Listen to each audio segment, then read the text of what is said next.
Bereshit chapter 34. Dinah, the daughter of Leah, whom she bore to Yaakov, went out to see the daughters of the land. Shechem the son of Hamor the Hivite, the prince of the land, saw her. He took her, lay with her, and abused her. His soul joined to Dinah, the daughter of Yaakov, and he loved the young lady, and spoke to the heart of the young woman. Shechem spoke to his father Hamor, saying, "Get me this young lady as a wife." Now Yaakov heard that he had defiled Dinah, his daughter, and his sons were with his livestock in the field. Yaakov held his shalom until they came. Hamor, the father of Shechem, went out to Yaakov to talk with him. The sons of Yaakov came in from the field when they heard it. The men were grieved, and they were very angry, because he had done outrage in Yisrael, in lying with Yaakov's daughter, a which thing ought not to be done.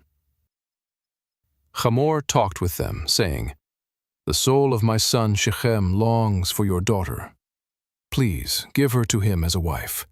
Make marriages with us, give your daughters to us, and take our daughters for yourselves. You shall dwell with us, and the land will be before you. Live and trade in it, and get possessions in it." Shechem said to her father and to her brothers, "Let me find favor in your eyes, and whatever you will tell me I will give. Ask me a great amount for a dowry, and I will give whatever you ask of me. But give me the young lady as a wife."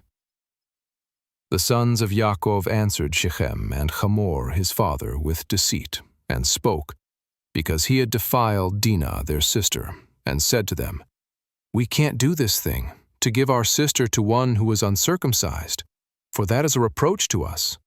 Only on this condition will we consent to you. If you will be as we are, that every male of you be circumcised, then will we give our daughters to you, and we will take your daughters to us, and we will dwell with you, and we will become one people. But if you will not listen to us to be circumcised, then we will take our sister, and we will be gone." Their words pleased Hamor and Shechem, Hamor's son. The young man didn't wait to do this thing, because he had delight in Yaakov's daughter, and he was the most honored above all the house of his father. Hamor and Shechem his son came to the gate of their city, and talked with the men of their city, saying, "These men are peaceful with us. Therefore let them live in the land and trade in it. For behold, the land is large enough for them. Let us take their daughters to us for wives, and let us give them our daughters. Only on this condition will the men consent to us to live with us, to become one people, if every male among us is circumcised, as they are circumcised. Won't their livestock and their possessions and all their animals be ours? Only let us give our consent to them, and they will dwell with us." All who went out of the gate of his city listened to Hamor and to Shechem his son, and every male was circumcised, all who went out of the gate of his city.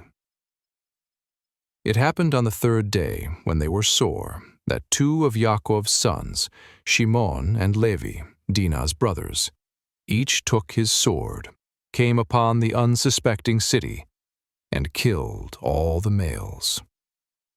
They killed Hamor and Shechem his son with the edge of the sword, and took Dinah out of Shechem's house, and went away. Yaakov's sons came on the dead, and plundered the city, because they had defiled their sister. They took their flocks, their herds, their donkeys, that which was in the city, that which was in the field, and all their wealth. They took captive all their little ones and their wives, and took as plunder everything that was in the house. Yaakov said to Shimon and Levi, "You have troubled me, to make me odious to the inhabitants of the land, among the Canaanites and the Perizzites. I am few in number. They will gather themselves together against me and strike me, and I will be destroyed, I and my house." They said, "Should he deal with our sister as with a whore?